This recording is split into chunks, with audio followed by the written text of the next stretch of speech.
Glória a Deus. Meus irmãos, a paz do Senhor. Vamos nos colocar de pé, vamos dar sequência à nossa escola bíblica dominical. Tivemos esse momento já de comunhão, de café da manhã. Vamos ler o Salmo 1.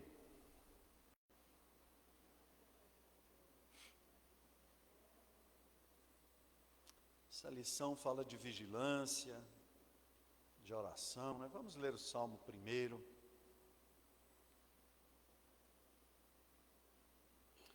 Diz assim a palavra do Senhor: Bem-aventurado o varão que não anda segundo o conselho dos ímpios, nem se detém no caminho dos pecadores, nem se assenta na roda dos escarnecedores. Antes tem o seu prazer na lei do Senhor, e na sua lei medita de dia e de noite. Pois será como a árvore plantada junto a ribeiros de águas, a qual dá o seu fruto na estação própria, e cujas folhas não caem, e tudo quanto fizer prosperará. Não são assim os ímpios, mas são como a moinha que o vento espalha. Pelo que os ímpios não subsistirão no juízo, nem os pecadores na congregação dos justos. Porque o Senhor conhece o caminho dos justos, mas o caminho dos ímpios perecerá. Oremos ao Senhor. Pai, nós te agradecemos pela oportunidade de estarmos em Tua casa nessa manhã, Pai. Ó Deus, que o Senhor venha manifestar a Tua presença neste lugar, que o Senhor venha, ó Deus, abrir o nosso entendimento para que nós possamos receber a Tua palavra, aprender a Tua palavra nessa manhã, que nós possamos, ó Deus, ser transformados nesta manhã, Pai, pelo entendimento daquilo que o Senhor trouxer ao nosso coração neste lugar, em nome de Jesus, Pai. Que o Senhor receba o nosso louvor, a nossa adoração, que o Senhor fale conosco, é o que nós te pedimos em nome de Jesus, amém. Assente-se, vamos cantar um hino nessa manhã.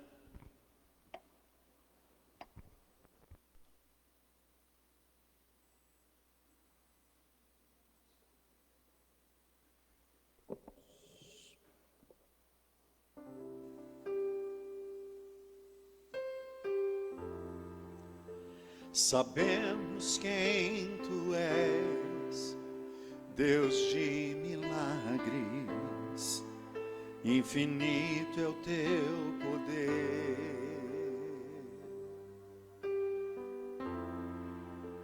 e tudo que fizeste no passado, farás outra vez. Nem correntes, montes ou barreiras te impedirão, pois tens todo o poder.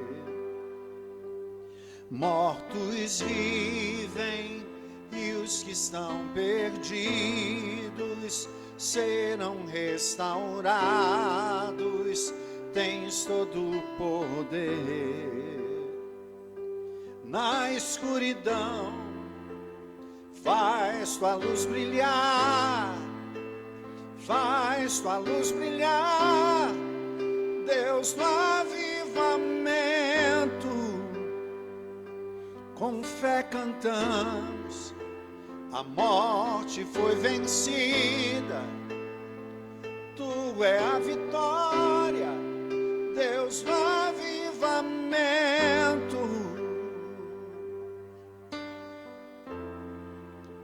Vitorioso és e estás no trono, para sempre reinarás.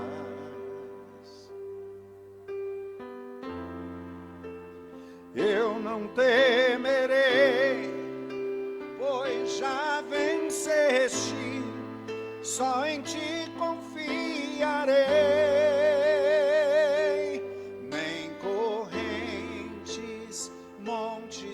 Barreiras te impedirão, pois tens todo o poder.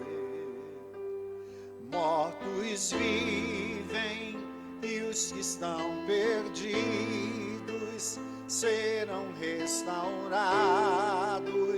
Tens todo o poder na escuridão. Faz tua luz brilhar, faz tua luz brilhar, Deus do avivamento.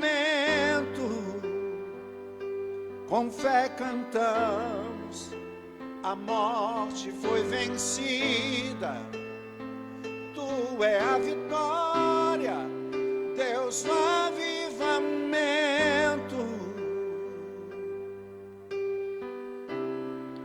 Vem, desperta teu povo, vem sobre esta cidade, Deus do avivamento, vem mover, vem mover, vem quebrar fortalezas, pôr correntes ao chão.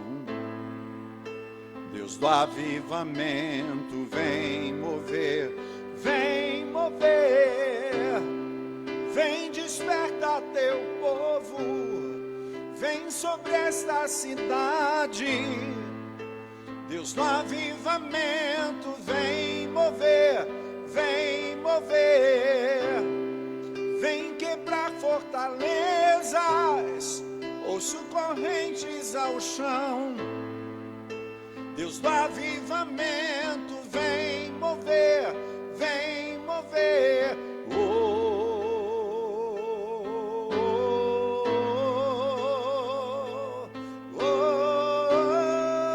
Deus do avivamento.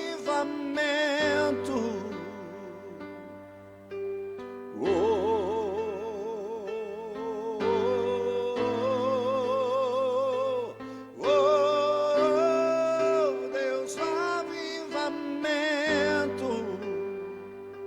Na escuridão, faz tua luz brilhar, faz tua luz brilhar, Deus do avivamento.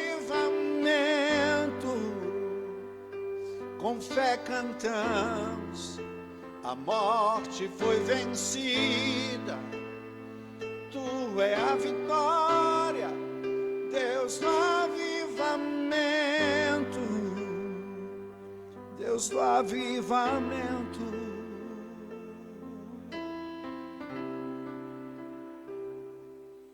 Glória ao nome do Senhor. Glória a Deus.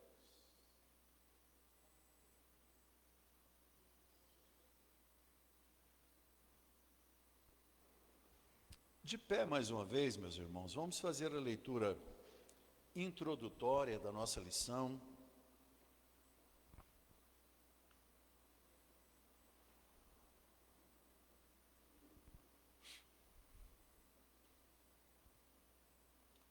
Lição de número 12, 21 de junho de 2026. Título da lição: Vigilância e oração, o perigo das alianças erradas. Texto áureo: também um dos filhos de Joiada, filho de Eliasibe, o sumo sacerdote, era genro de Sambalate, o horonita, pelo que o afugentei de mim. Neemias, capítulo 13, versículo 28.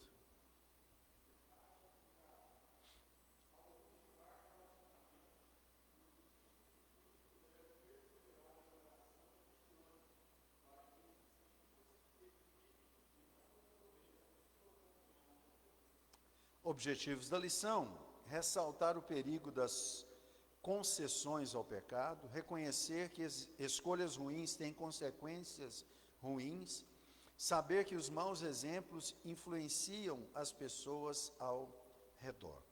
Temos aqui os textos de referência, está em Neemias 13, versículos 4, 5 e 23, 24 e também 28. Vamos fazer aquela leitura intercalada, né? Vou ler o primeiro e assim sucessivamente. Ora, antes disto, Eliasibe, sacerdote que presidia sobre a câmara da casa do nosso Deus, se tinha aparentado com Tobias.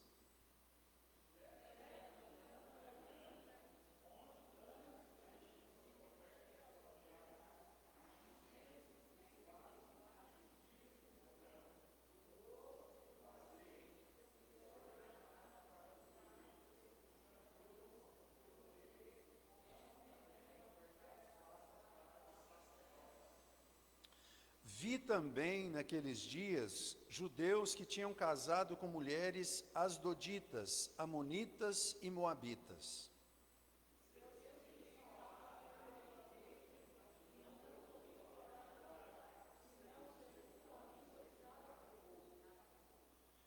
Também um dos filhos de Joiada, filho de Eliasibe, sumo sacerdote, era genro de Sambalate, o horonita, pelo que o afugentei de mim. Temos aqui um motivo de oração apresentado pela revista. Ore para que o povo de Deus seja firme na fé e nas convicções. Vamos orar uma vez mais. Senhor, mais uma vez, Pai, te agradecemos pela oportunidade de estarmos em Tua casa, pela oportunidade de cantarmos louvores ao Teu nome, Pai. E neste momento, estamos aqui para aprender de Ti, Pai. Que o Senhor use o professor nessa manhã, que o Senhor abra o nosso entendimento e que sim, Pai, nós possamos permanecer firmes na presença do Senhor, que nós possamos, ó Deus, nos manter, ó Deus, alinhados com a Tua palavra, em nome de Jesus, Pai, que o Senhor venha nos guiar, nos dirigir. Essa é a nossa oração, Senhor, nessa manhã, em nome de Jesus. Amém. Podem se assentar. Nosso segundo vice-pastor, Célio, é o professor desta manhã. Glória ao nosso Deus. Aleluia.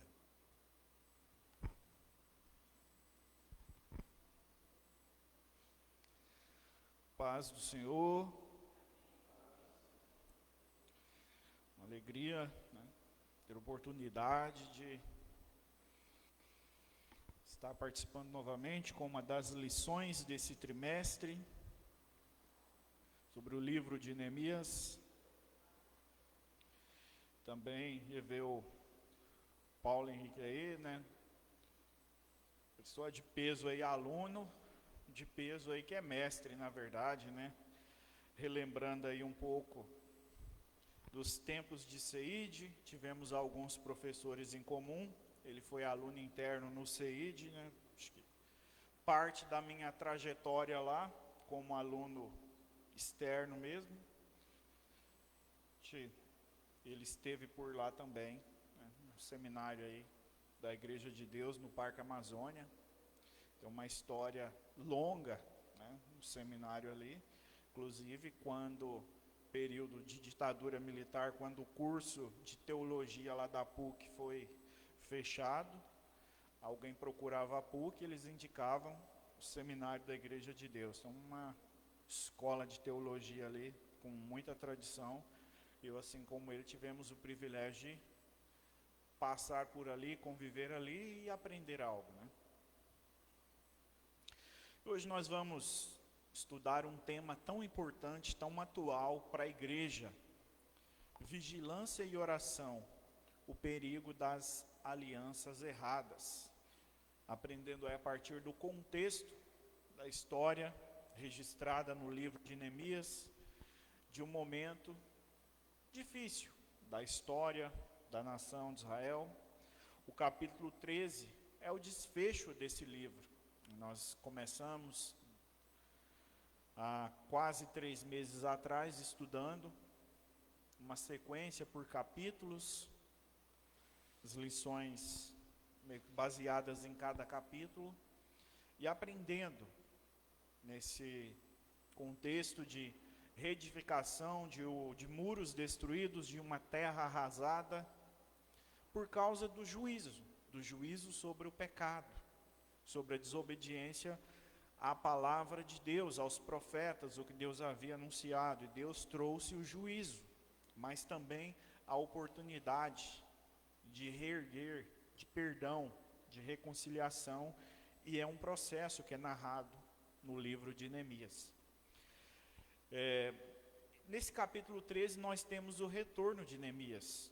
Depois daquela obra, Neemias precisou retornar ao rei em Babilônia, à Pérsia. E o capítulo 13 narra um retorno, uma situação encontrada no retorno de Neemias à terra, a Jerusalém. E ele volta e encontra o povo quebrando o pacto que havia sido reafirmado no capítulo 10. A gente olha o capítulo 10, tem uma relação nominal ali de pessoas, de famílias que selaram uma aliança. E depois o capítulo 10 passa a apresentar o contexto dessa aliança. O povo promete a não casar suas filhas, os seus filhos, com pessoas de outros povos, para causar essa miscigenação, porque naquele contexto era muito mais do que um fator cultural, mas um fator religioso, a preservação da identidade de um povo, o povo da aliança. E os mesmos pactos que o povo havia jurado honrar, cumprir, no capítulo 10, agora é um cenário que é o oposto disso. E a postura de Neemias, ela vai ser enérgica, pois alguém possa considerar radical, em face a essa situação que ele encontra, até agressiva, né? Nessa ação de corrigir esses desvios espirituais, religiosos, morais, que o povo havia adotado depois de fazer aliança, de fazer votos. Nós vamos ver esse capítulo 13, 4 reformas e 4 situações de crise. Essa atuação de Neemias e o objeto, né, o ponto principal da nossa lição, nós vamos ver isso claramente naquela situação moral que o povo se encontrava por conta de algumas alianças erradas, alianças com quem não tem nada em comum, com o povo de Deus, com a fé, com o compromisso, com a conduta. Nós vamos ver que o primeiro aspecto vai ser a exclusão dos estrangeiros e essa expulsão de Tobias. Do versículo 1 ao 9 desse capítulo, nós identificamos a primeira crise, trazer isso resumidamente aqui, é identificada com a leitura pública da lei de Moisés, especificamente Deuteronômio. E eles descobrem, eles fazem esse diagnóstico, que amonitas e moabitas não deveriam entrar na Assembleia de Deus devido à hostilidade histórica contra Israel no deserto. E se identifica o problema do sacerdote Eliasibe, vamos dizer, o guardião da palavra de Deus, dessa conduta espiritual, moral, religiosa do povo, alguém com uma nobre tarefa, com uma nobre missão de guardar os aposentos do templo, o processo ali das ofertas, dos dízimos, tudo aquilo. E ele, o que ele faz? Ele abre um quarto, uma sala num local específico para um elemento tão importante da adoração, essa parte do ofertar, e ele torna aquilo num quarto, numa câmara, para um opositor da obra de Neemias, lá no começo do seu livro, que o versículo 4 diz: Eliasibe, sacerdote que presidia sobre a câmara do nosso Deus, se tinha aparentado com Tobias. O versículo 5 diz isso, fizeram ali uma câmara grande, um quarto, espaço privado para ele ali, no local onde dantes se metiam as ofertas de manjares, o incenso, os vasos e os dízimos do grão. Então, um local importante, crucial, fundamental para a adoração da nação de Israel, né, veterotestamentária. Se havia criado uma câmara, um quarto particular para alguém que era um opositor da obra, que tanto se esforçou para impedir a construção dos muros, para atrasar de todas as formas, arquitetou os mais ardis planos para impedir a obra de Deus. E agora o sacerdote Eliasibe está próximo dessa pessoa a ponto de dar no local sagrado da adoração um espaço particular para aquela pessoa. E Neemias fica desgostoso com isso. Ele invade esse quarto, pega os móveis do Tobias, joga tudo na rua, pede uma purificação daquelas salas e ele vai colocar os utensílios sagrados e as ofertas de volta ao lugar. Ele vai restabelecer a ordem. E é interessante nesse ato dele jogar as coisas fora, purificar. Porque em todas as reformas que nós temos descritas na palavra de Deus, ou mesmo em reformas como a protestante, em todas essas reformas nós vemos que a degradação moral vem porque se adentra ao espaço da palavra de Deus, o espaço da adoração, elementos que não deveriam fazer parte. E o centro que deve ser a lei de Deus, a palavra de Deus, é deixado de lado. Um exemplo que nós vemos é na reforma de Josias, em que se encontra numa reforma, por acaso, o livro da lei, a palavra de Deus. Está fazendo uma reforma ali, encontra isso escondido lá em algum lugar. Quando se lê o livro da lei para ele, ele se dá conta da situação. Ele rasga as suas vestes, manda consultar uma profetisa, o modo de revelação no Antigo Testamento, e ela diz: de fato, os juízos que estão descritos nesse livro da lei virão se não houver um conserto, uma aliança com Deus. E nós vemos, quando ele começa a realizar as suas reformas, tem prostitutos cultuais dentro do templo, porque se tirou o centro da adoração a Deus e se introduz no culto, se introduz na nossa vida coisas que não deveriam fazer parte da nossa vida, que não deveria ocupar espaço no nosso coração. Isso leva-nos, e levou a nação naqueles dias, a essa degradação moral, religiosa, a um esfriamento espiritual, a se estar distante do centro da vontade de Deus. E aí nós vemos, no contexto de Neemias, ele descreve que os levitas, aqueles encarregados da adoração, do serviço no templo da adoração, tinham voltado para os campos trabalhar, porque haviam cessado esse elemento da adoração, que eram as ofertas, esses dízimos, para o sustento dos levitas. E eles estavam trabalhando, ou seja, não havia um culto, uma adoração efetiva. E quando se perde um culto, uma adoração efetiva, o centro da palavra de Deus, na adoração, na liturgia, se faz um culto ao ego, um culto ao homem, um produto feito para consumidores, e não uma oportunidade de confronto, de edificação por meio da palavra de Deus. Ou seja, uma adaptação, um outro produto, em lugar do culto a Deus, da adoração a Deus, do centro da adoração que deve ser Deus. E nós vemos a reação de Neemias, trazer de volta essas pessoas, estabelecer novamente o culto, como devia ser, como ordenado pelo próprio Deus.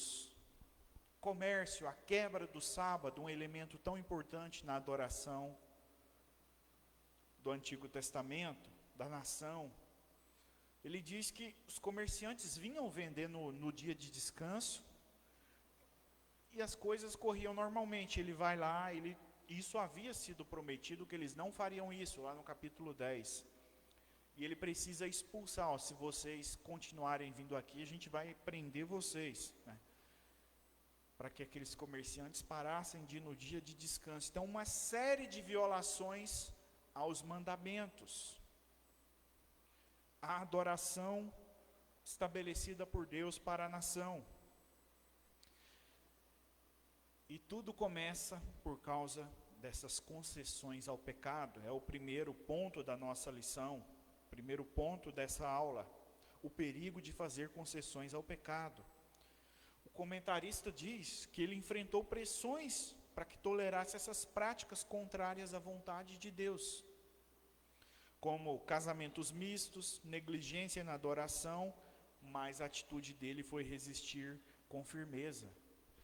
Em cada uma dessas etapas desse processo de purificação, de restabelecimento da ordem espiritual, Neemias ele sempre vai dizer nesse capítulo: lembra disso, Senhor, lembra disso que eu fiz, né?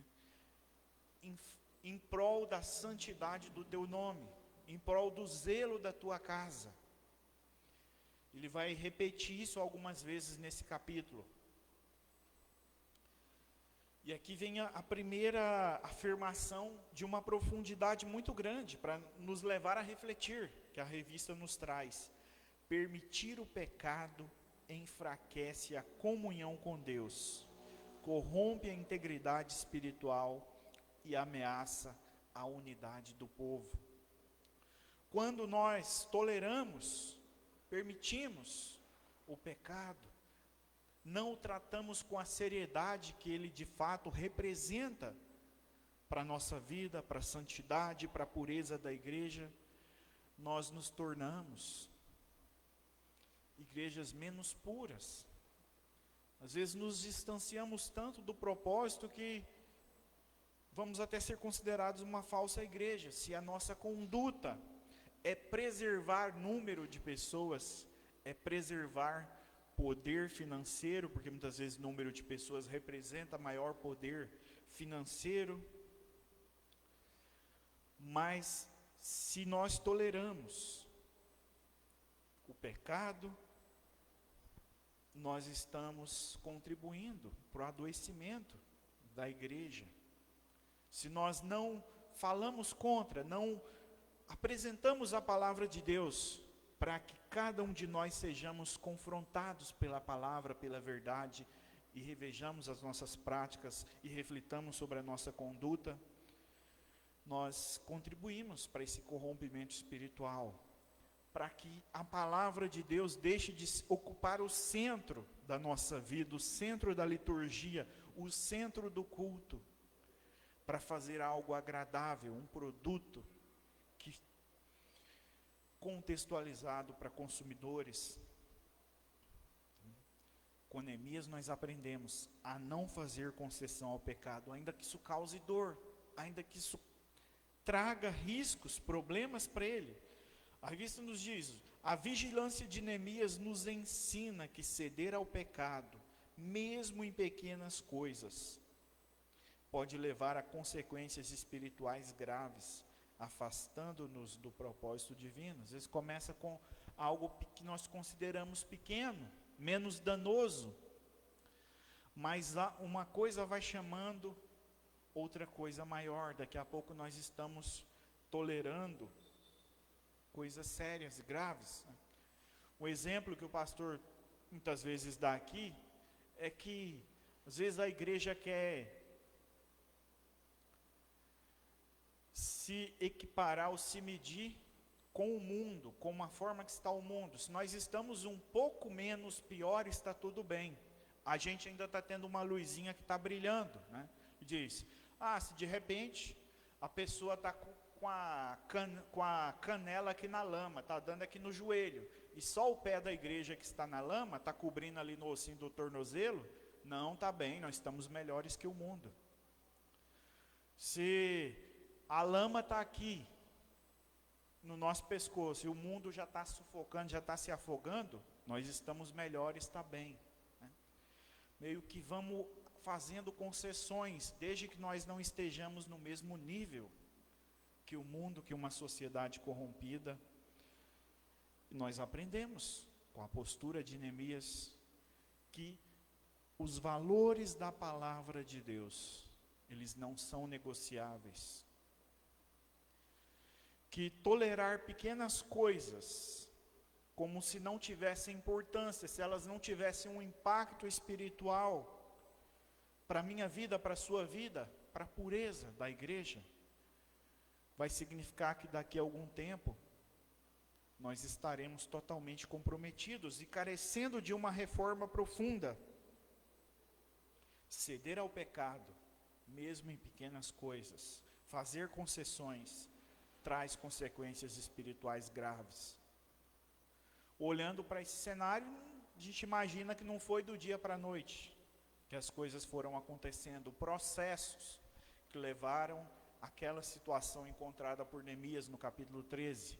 Processos gradativos, pequenas concessões que tornaram um problema grande, uma situação que exigiu uma postura radical, uma atuação enérgica de Neemias. E Eliasibe começou bem. No início lá do livro de Neemias, ele foi um dos que atuou em uma parte do muro, cuidando ali da porta das ovelhas, né? Nós vimos que a construção do muro, ela foi por tarefas, etapas. Tal família, tal povo vai cuidar de uma etapa. Outra etapa, outra parte do muro fica com essas pessoas. E ele colocou a mão na massa. A lição destaca isso. Ele trabalhou, né, naquela parte do muro que era tão importante, a porta das ovelhas, de onde entravam os animais para o sacrifício. Ou seja, algo importante para o seu papel como sacerdote. Ele cuidou, ele trabalhou, ele assumiu responsabilidade nisso. Neemias não deixa de destacar, a nossa revista também não deixa de destacar esse papel relevante que ele teve num dado momento. Mas é melhor o fim das coisas que o começo. Em algum ponto desse processo, ele se perdeu, a ponto de que lá no final, ele foi o autor desse ato de colocar no local reservado para um elemento da adoração, das ofertas, de elementos utilizados na adoração, era um depósito para isso. Ele faz o quarto particular de alguém que era um opositor da obra. A sua função era importante, mas por mais que ele tenha prestado um bom trabalho, em algum momento ele se perdeu. Ele teve uma conduta reprovável, ainda que tenha trabalhado, né? Se julgamos ser importantes na nossa função, se estamos de pé, precisamos cuidar para que não caiamos, para que nós nos mantenhamos de pé pela graça de Deus. Nós precisamos, né, nos mantermos firmes no nosso propósito. Não deixar que os momentos de aparente tranquilidade, de bonança, de prosperidade, nos tire do foco, nos tire desse zelo, desse cuidado, como aconteceu com Eliasibe. Muitos serviços prestados, mas profanou o templo do Senhor. 1.3 da nossa revista diz que ele comete 2 erros terríveis. Que o primeiro é se tornar aliado de Tobias, inimigo declarado de Neemias. Não o inimigo declarado apenas de Neemias, mas da obra que Neemias fazia. E se a obra que Neemias fazia não era a sua própria obra, era a obra de Deus, uma obra tão importante, ele se opôs a quem conduziu Neemias. Então ele era um inimigo, não de Neemias, mas daquilo, do povo de Deus. Ele buscou a todo custo impedir a restauração de Jerusalém, tentou de toda forma dissuadir, tentou prejudicar a imagem de Neemias. Num dado momento, eles até tramam um plano que poderia colocar em risco a vida de Neemias. E o segundo erro, pior ainda que o primeiro, destaca a revista: usar o local sagrado do templo, destinado a armazenar as ofertas e dízimos, para preparar um quarto exclusivo para Tobias. É alguém que ele não devia querer nem ter relacionamento. Mas essa pessoa estava com o seu quarto privado no local da adoração, fazendo morada. O inimigo fazia morada em um local tão estratégico. O inimigo estava dentro da casa de Deus.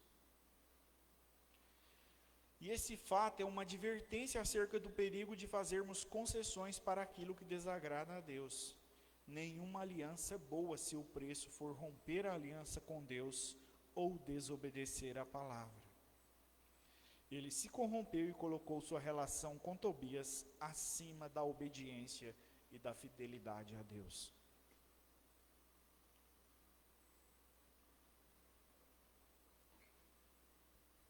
Com aquilo que desagrada a Deus, nós não devemos fazer concessões. Nós precisamos enxergar as coisas pelas lentes da palavra de Deus. As situações que se apresentam na nossa vida, as ofertas, as oportunidades, porque podem ser, na verdade, situações que nos levam a fazer concessões, a abrir mão de valores tão importantes, tão fundamentais para a nossa vida, para a nossa espiritualidade, para o nosso relacionamento com Deus, e de repente, nós nos vemos em uma situação de decadência total, de decadência espiritual, de separação total da comunhão. Estamos distantes do propósito, distantes de Deus. Nesse primeiro ponto que nós destacamos, nós devemos servir a Deus na sua obra, fazer a parte na obra, sem desobedecê-lo. Que as nossas atitudes, as nossas ações, com boas intenções, antes de boas intenções, estejam no centro da vontade de Deus. Alguém poderia julgar e dizer: nossa, mas que bonzinho, que bacana, colocou um local aqui para Tobias, né? Um quartinho para ele, que coisa bacana, ele tem um localzinho para descansar, tem um cantinho dele lá. Não, aquilo violava a santidade daquele espaço, né? Falando de contexto do Antigo Testamento, né? Aquilo violava, profanava algo tão importante para a adoração. Ia contra os votos, o compromisso selado lá no capítulo 10. Nós valorizemos a nossa aliança com Deus, o nosso compromisso. Não abramos mão de valores, ainda que esse abrir mão nos tragam benefícios nessa terra.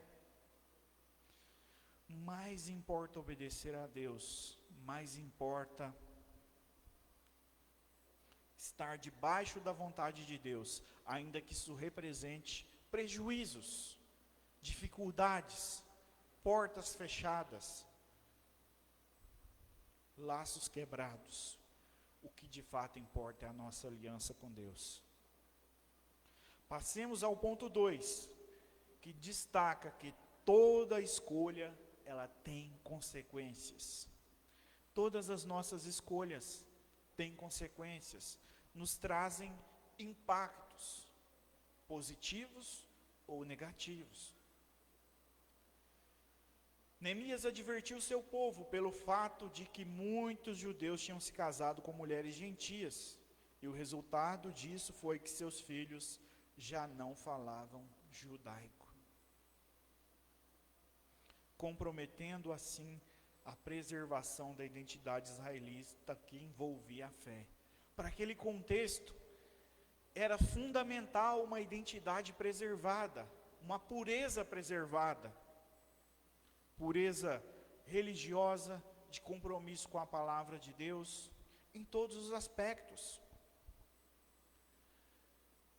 E Neemias olha para aquele cenário, os filhos, uma geração que não tinha mais o compromisso, que nem falava mais a língua do povo judaico.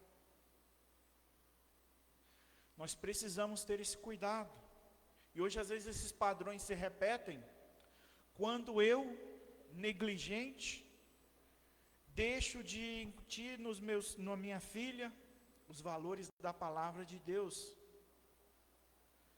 de fazer com que ela se envolva, se sinta parte da comunidade de fé que ela vive, e que esses ensinamentos da palavra de Deus, escritos há tanto tempo, são valores eternos, são valores atuais, que influenciam a vida dela, e que ela precisa viver, vendo o mundo sob esse prisma da palavra de Deus.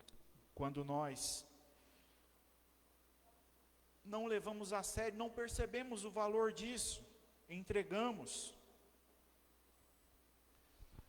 a educação, inclusive de fé religiosa da palavra de Deus, aos youtubers, aos influencers, nós estamos falhando, como essas pessoas falharam, na aliança com Deus.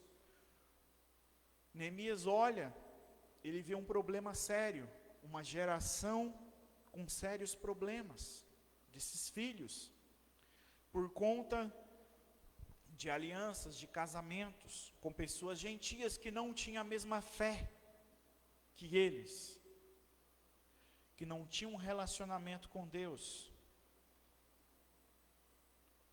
falta de compromisso ao mandamento, à aliança de Deus, algo tão sério que comprometia a identidade e a fé da nação, do povo. Era um problema muito profundo. Às vezes a gente olha com as nossas lentes do tempo presente e quer analisar sob essa perspectiva, sem ter alguns elementos, pensando no contexto judaico. Era algo de identidade, de valores, um povo da aliança. Hoje nós temos a palavra de Deus, o cânon fechado, que norteia a nossa vida, as nossas decisões, as nossas escolhas. Naquele contexto,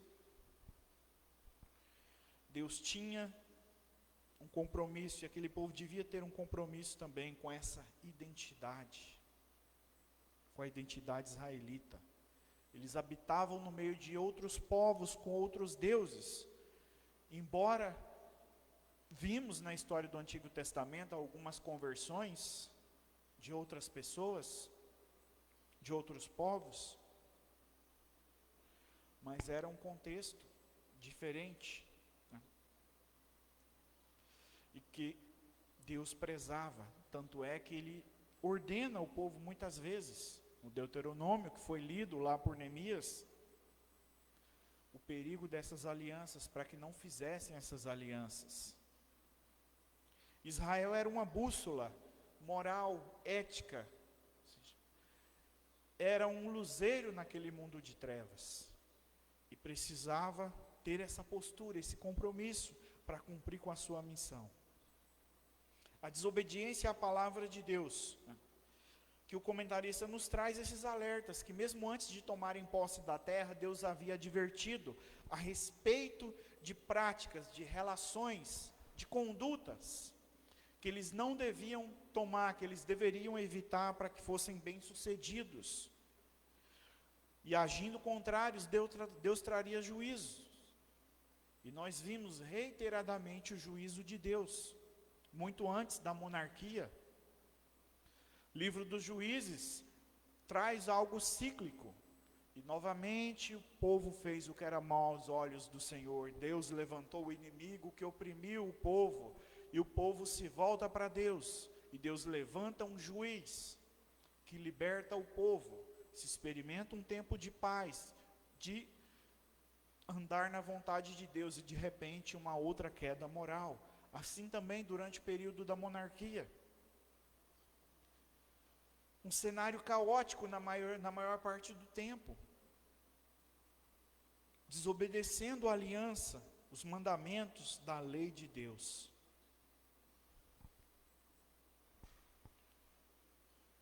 perigo de fazer concessões. Isso é demonstrado em outro momento, quando Balaão, contratado para amaldiçoar esse povo, não obtém êxito no seu intento. Então ele tem uma estratégia: vamos misturar esse povo, vamos chamar eles para confraternização, para a festa, e começa a misturar o povo. Veja, que numa letargia, por conta de repente uma aparente bonança, comemoração, celebração, vão contrários ao que Deus havia ordenado. O comentário da revista nos traz que a cura para essa conduta é simples e é custosa, que é a palavra acima da conveniência, cruz acima do aplauso, obediência prática que mantém o povo em marcha rumo à promessa. Não tem segredo. E abrir mão da minha própria vontade, que está sempre me levando a inclinar para aquilo que desagrada a Deus, e colocar Ele no centro da minha vida, a palavra de Deus, a cruz acima do aplauso. Reconhecer que o aplauso, a glória é para Deus e não para mim. Para que eu fuja desse pecado que traz consequências. Deuteronômio 7,4 relata as consequências da desobediência dos israelitas à palavra de Deus, e também por se unirem a povos pagãos em casamento. Como consequência, os seus filhos se afastariam de Deus e serviriam a outros deuses. É o que Neemias detecta. Eu vejo crianças, eu vejo filhos, eu vejo uma geração que não fala mais o judaico, né, o hebraico, a língua judaica, ou aramaico, não sei como estava naqueles dias o desenvolvimento dessa língua, mas não falavam o idioma nacional. E é o que Deuteronômio 7,4 traz. Consequentemente, serviriam a outros deuses. E a ira do Senhor se acenderia e os consumiria, por conta dessa conduta deliberada, desse afastamento da vontade de Deus, da palavra de Deus, dos ordenamentos, dos mandamentos de Deus. Mas Israel desobedeceu, misturou-se com povos pagãos e fez alianças erradas, né? Como lá em Josué, os gibeonitas usam de artifício, como se fosse um povo distante vindo, vestem umas roupas velhas, um pão embolorado ali. Não, a gente está vindo de uma terra distante. Josué faz uma aliança com eles. Lá nos dias de Davi, nós vemos consequências por conta dessa aliança dos gibeonitas. Isso reflete no reinado de Saul. Depois Davi tem que tomar uma atitude por conta dessas alianças. Isso nos deixa claro que isso que foi colocado aqui como título do segundo ponto, toda escolha tem consequências. O povo experimentou essas consequências, a nação experimentou essas consequências da desobediência. Porque o povo oscilou, desde que se estabeleceu na terra, ele oscilou, ele teve esses momentos cíclicos, estando na presença de Deus em obediência à santidade e um retorno aos ídolos e às práticas profanas dos povos à sua volta. E no que isso resultou? Cativeiro, sofrimento.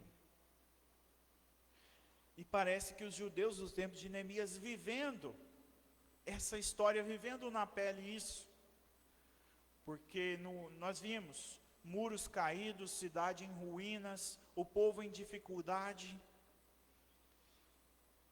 e eles mesmos repetindo os erros que levaram o povo ao cativeiro, que trouxeram o juízo de Deus na forma de um império que dominou, que levou pessoas para uma terra distante. O pecado traz consequências, ainda hoje. Basta olharmos à nossa volta para a sociedade, nós vemos que a questão do pecado é algo que pode ser provado, demonstrado, né? No campo científico aí, né?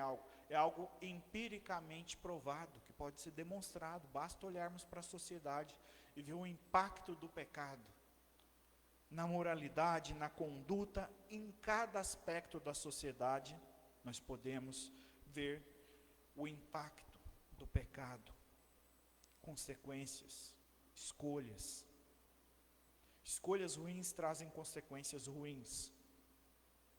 Nossas escolhas são como sementes que podem nos proporcionar uma colheita boa ou ruim. Se há algo que também não tem como refutar, é essa lei da semeadura, né? Conceito aí muito bem explorado em músicas cristãs, em muitos sermões, em livros, em diversas áreas, que é essa lei da semeadura. São como sementes as nossas escolhas, trazem resultados. O que temos semeado? Que tipo de colheita esperamos ter? E aqui a revista nos elenca, traz uma lista que não é taxativa, mas traz alguns aspectos. Uma lista exemplificativa. Casamento, né, escolhas como casamento, profissão, educação dos filhos, entre outras, podem trazer grandes alegrias ou serem motivo de duras frustrações. É necessário escolher com prudência e oração, ou seja, as nossas decisões importantes na vida, elas devem ser precedidas de oração, de prudência, de reflexão.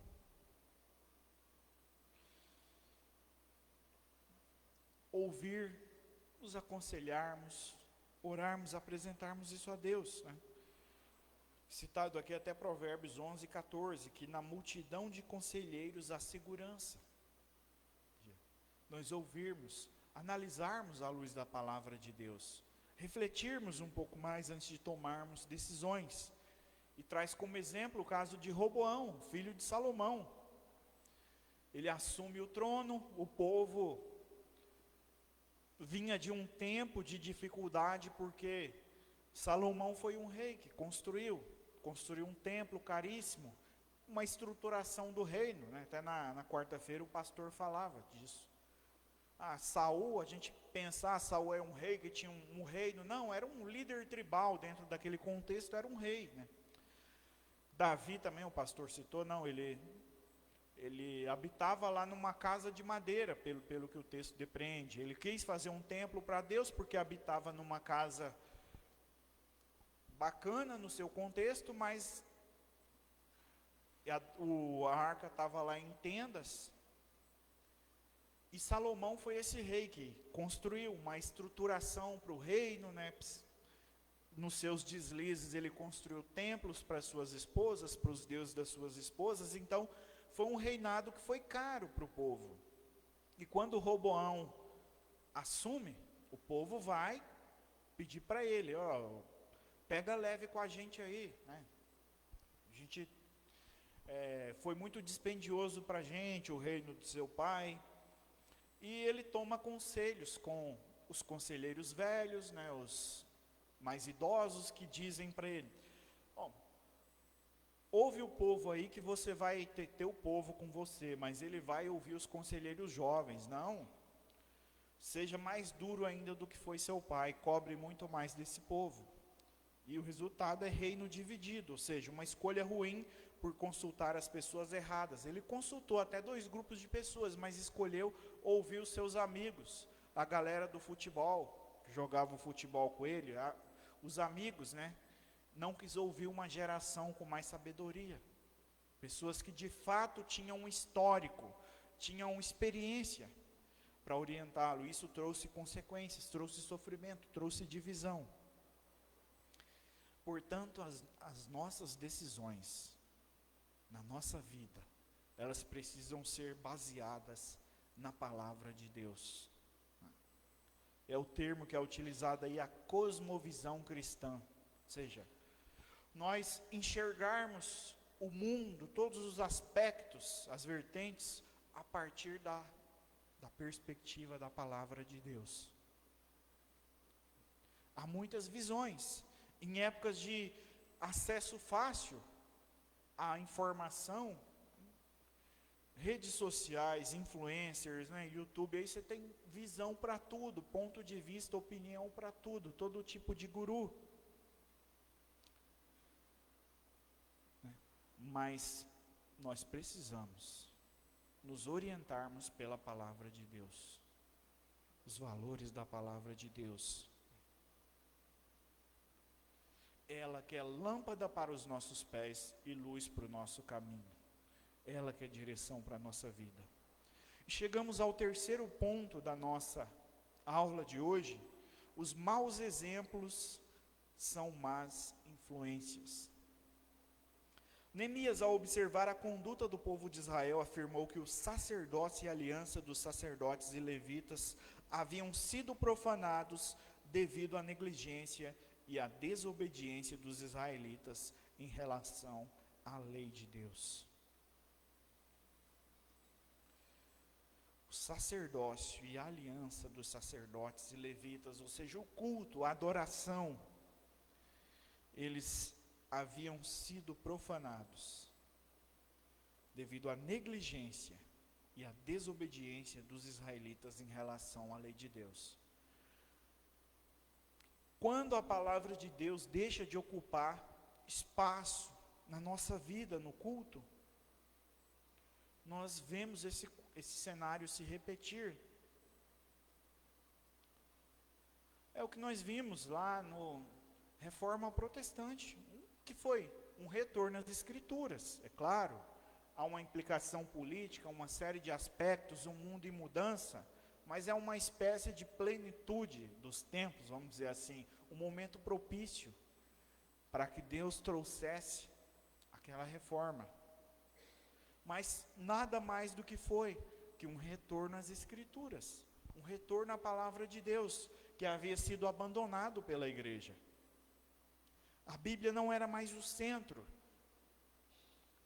E foi algo, para a gente olhar, algo simples para nós hoje, Mas foi uma dura missão. Esse retorno às Escrituras, a se ler a Bíblia, a interpretar a Bíblia, a dar o acesso ao povo à palavra de Deus. A palavra de Deus não deve deixar nunca de ser o centro da nossa vida, de ser aquilo que ocupa o nosso coração, aquilo que nós prezamos como o mais importante. Porque esse abandono, esse distanciamento da lei de Deus, naqueles dias, comprometeu a relação de Israel com o próprio Deus, a adoração, o relacionamento, mostrando que a infidelidade no sacerdócio não apenas desonrou a aliança, mas também prejudicou a espiritualidade de toda a nação. Sacerdotes que foram por outro caminho, que tiveram uma conduta diferente daquela que se esperava deles, aqueles deviam ocupar como pessoas tão essenciais na adoração, no culto a Deus, prejudicaram toda a nação. O povo todo foi para a direção que eles foram, e não era a direção que tinha Deus como centro, a adoração, o zelo pela palavra de Deus. E algo sério que a revista destaca, o que o capítulo 13 de Neemias nos traz, que os filhos reproduziram os erros dos pais, a influência. O último erro descrito por Neemias mostra como atitudes ruins podem levar pessoas próximas a agir da mesma maneira, perpetuando um ciclo de iniquidades. O sumo sacerdote Eliasibe se aliançou com Tobias, o inimigo da construção, o inimigo da reedificação dos muros. Profanou o templo, lhe concedendo um quarto ali. E por sua vez, o seu neto de Eliasibe, seguindo os passos do avô, casou-se com a filha de Sambalate, outro ferrenho opositor da obra, outro ferrenho opositor de Neemias. ele aliança-se com o maior inimigo de Neemias e opositor voraz da restauração de Israel. E aí Neemias diz: eu expulsei ele da minha presença, afugentei de mim, não quis contato com ele. Ele diz lá no versículo 28, do capítulo 13: também um dos filhos de Joiada, filho de Eliasibe, o sumo sacerdote, era genro de Sambalate, o horonita, pelo que o afugentei de mim. Tipo, quero distância, não quero relacionamento, não quero aliança com essa pessoa. As coisas estão como estão por conta de alianças com pessoas erradas. E eu não quero essa pessoa próximo de mim, porque ele tem aliança com os inimigos do povo de Deus, dos inimigos da obra de Deus. Muitos filhos reproduzem os erros dos pais, mas o cristão genuíno tem em Jesus e na sua palavra uma referência maior do que a dos próprios pais. Não justificar as minhas condutas de repente, meu pai faz assim, minha grande referência. De fato, comportamento, as atitudes dos pais, elas têm um poder grande de influenciar os filhos, as pessoas à volta. Mas para nós que temos a palavra de Deus, nós precisamos compreender que a referência maior para a nossa vida é a palavra de Deus, maior do que qualquer comportamento, do que qualquer mau exemplo. A referência para nós é Cristo. A referência para o cristão deve ser Cristo. Nosso grande exemplo, nosso modelo.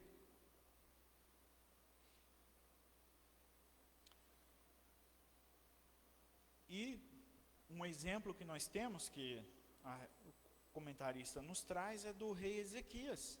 Ele era filho de Acaz. Quando a gente vai ler a história, Acaz ele sacrificou o próprio filho a Moloque, ou seja, um rei, um líder político da nação, do povo da aliança, que teve práticas terríveis.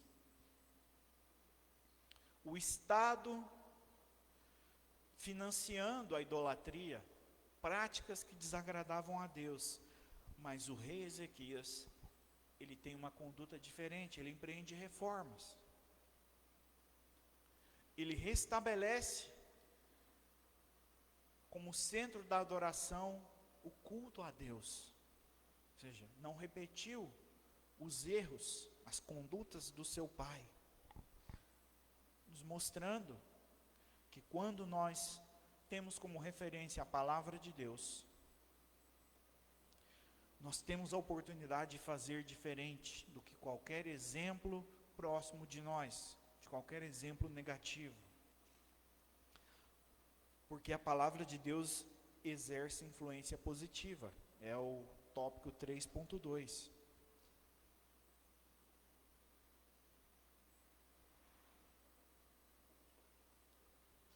Dizendo que o fato de que o filho de Joiada pertencesse a uma família que teve uma conduta tão reprovada, não lhe dava o direito de se aprofundar ainda mais nessa direção, ir mais nessa direção, nessa prática errada. E traz alguns exemplos, como o de Daniel, que tinha todas as motivações para chutar o balde, longe da sua terra, levado para um reino, para outra cultura, no palácio, com prazeres, oportunidades, mas ele se compromete no seu coração a não pecar contra Deus, mesmo com decretos, para não adorar. Ele cumpria o seu ritual de oração de todos os dias em direção a Jerusalém, fazer as suas orações. Ele não se contaminou. Ele, tendo todas as motivações para entender, vale a pena servir a Deus? Olha o juízo. Onde eu estou? O que aconteceu com a minha vida? Mas ele, conhecedor da palavra de Deus, alguém que zelava pela aliança, compreendeu que estava em uma situação por causa da conduta da nação, que aquilo era o juízo de Deus, e coloca no seu coração não se contaminar, entendendo que Deus que conduzia a sua vida. Nós precisamos dessa disposição, aprendermos e nos inspirarmos com esses exemplos de pessoas que viveram a sua trajetória honrando a Deus, compreendendo que as circunstâncias adversas da vida não nos dá o direito de abrirmos mão, de prestarmos o culto e adoração ao único Deus verdadeiro, que é digno de toda honra, toda glória e todo louvor. Esse Deus que exige de nós fidelidade. 3.3. Dos 3 erros apresentados por Neemias, podemos extrair uma lição importante. A primeira, desobedecer a palavra de Deus e fazer alianças erradas tem um alto preço. Quando fazemos escolhas que afrontam os princípios bíblicos, as consequências vêm. Por outro lado, ser obediente dirigido por Deus resulta numa vida abençoada. Foi lido aqui o Salmo 1 hoje, né? Como referência aí, Salmo 1, versículo 3. Quando os apóstolos foram detidos, torturados e ameaçados para que não pregassem mais o evangelho de Jesus, a resposta foi imediata e corajosa. Mais importa obedecer a Deus do que a homens. Deus espera de nós essa mesma fidelidade, independente das circunstâncias ou dos problemas que possam nos atingir. Independente da situação, da circunstância. Nada deve ser mais importante do que a nossa fé, do que a nosso compromisso com a palavra de Deus. Por fim, vou ler apenas a conclusão aqui para já devolver para o pastor. A conclusão nos diz que fazer concessões ao pecado e aliança com ímpios é como arriscar-se numa roleta russa. Roleta russa, né? Todo mundo sabe o que é. Podemos ser abatidos a qualquer momento.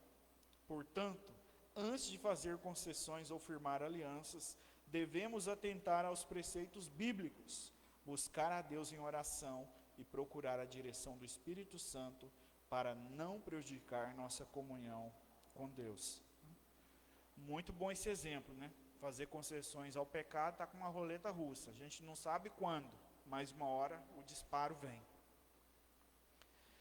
Deus abençoe sua vida, que Deus continue falando ao nosso coração e tenhamos sempre vigilância e oração para que Deus conduza a nossa vida, conduza as nossas alianças e o nosso caminho. Deus abençoe, pastor, obrigado pela oportunidade.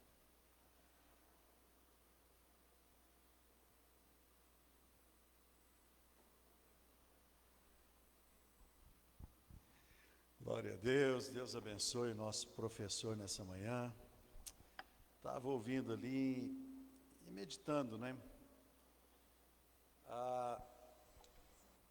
Vou elencar 2 palavras do nosso vocabulário que remetem à palavra de Deus: justiça e fidelidade. Não tem como relativizar a palavra do Senhor, né? E é o que tem acontecido nas redes sociais, em tantos ambientes aí, as pessoas tentam moldar a palavra de Deus ao seu querer, à sua vontade. E a Bíblia diz que o pendor da carne é para a morte. Então, a gente quer muito justiça e fidelidade vindo de lá para cá, né? Que Deus seja justo e fiel para conosco no sentido de benevolência, no sentido de... Agora, existe essa coisa daqui para lá também, né? E a gente precisa entender isso, né? E viver isso. Eu lembro que eu fazia programa na Rádio Paz e o pessoal vai dizer: eu sou ouvinte muito fiel, né? Eu sou ouvinte muito fiel. Mas fidelidade não existe como você exceder a fidelidade. Não tem como alguém ser muito fiel. A gente entende, isso é um jeito coloquial de falar, querendo expressar, né, uma fidelidade mesmo ativa. Mas existe um ponto, né, que é o chamado fiel da balança, para a gente usar essa metáfora, que existe um ponto que ele não pode nem exceder e nem faltar. E a justiça da mesma forma, né? Não tem como. Como é que a justiça é a justiça? Não tem como ter variação de justiça. Do contrário, ela se torna injustiça. Então, realmente nós estamos vivendo uma geração que precisa despertar, né, para fazer a vontade do Senhor e para se tornar bons exemplos, porque é muito mais fácil, né? Parece que é muito... uma pessoa que dá um mau exemplo, ela tende a influenciar mais do que aqueles que às vezes tentam viver pela justiça. Mas a vida do cristão precisa ser essa, nosso referencial é Cristo. Ele é o nosso referencial, né? Que Deus nos ajude, nos abençoe, nos desperte para esses dias. Deus abençoe o nosso professor. Paulo Henrique, obrigado, viu, pela sua presença conosco aqui. Vamos ficar de pé, vamos orar, encerrando a nossa escola bíblica dominical. Logo mais às 19 horas, estaremos aqui no culto ao Senhor. Venha, traga um visitante, traga alguém com você. Vamos nos apresentar diante de Deus, cultuando a Ele. Se você trouxe uma oferta ou seu dízimo, apresente ao Senhor, nós vamos orar neste momento. Senhor, muito obrigado. Obrigado por esta manhã, obrigado por esta lição, obrigado pela vida do professor, pela vida dos teus filhos que estão aqui. Desperta-nos, Pai, desperta-nos individualmente, desperta-nos como igreja, como corpo de Cristo, Pai.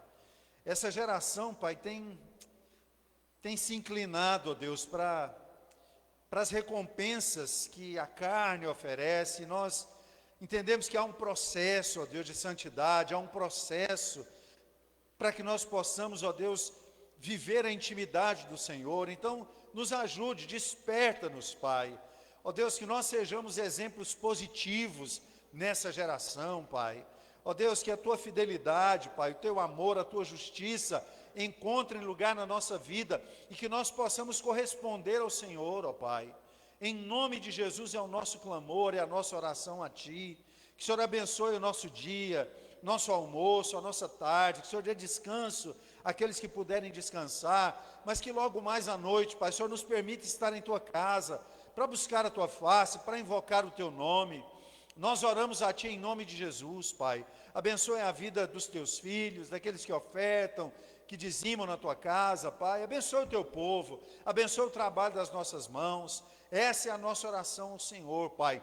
Em nome de Jesus, amém. Se você trouxe a sua oferta, o seu dízimo, pode apresentar ao Senhor. Está terminado em nome de Jesus. Deus nos abençoe. Até a noite, se Deus nos permitir.